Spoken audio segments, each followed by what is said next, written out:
भाजपकडून विधान परिषदेसाठी नावांची यादी जाहीर। प्रज्ञा सातव यांच्यासह संजय भेंडे, विवेक कोल्हे, प्रमोद जठार, सुनील कर्जतकर, माधवी नाईक यांना संधी। विधान परिषदेच्या पोटनिवडणुकीसाठी भाजपकडून प्रज्ञा सातव यांना उमेदवारी।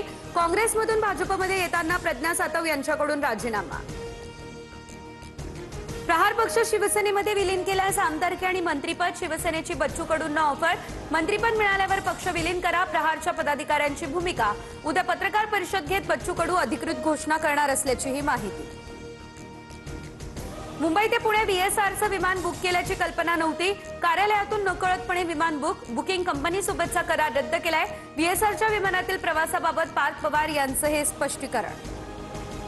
अजितदादांच्या अपघाताच्या दिवशी BK सिंगला 9,81,00,000 रुपये, अंत्यविधीच्या दिवशी 16,88,00,000 रुपये देण्यात आले। रोहित पवार यांचा खळबळजनक आरोप। अपघाताच्या तारखेपासून आत्महत्येवरती हल्ला करण्याचा आरोपींचा हेतू होता। ATS आणि NIAच्या मदतीने यामागील सहभाग असणाऱ्यांचा शोध घेऊ। मीरा रोडमधील चाकू हल्ला प्रकरणी मुख्यमंत्री फडणवीस यांची ही प्रतिक्रिया समोर। अर्ज भरण्यासाठी 14 मे पर्यंतची मुदतवाढ। 2,640 घरांसाठी अर्ज करण्यास म्हाडानं मुदत वाढवली। याआधी 29 एप्रिल अर्ज भरण्याची शेवटची तारीख होती।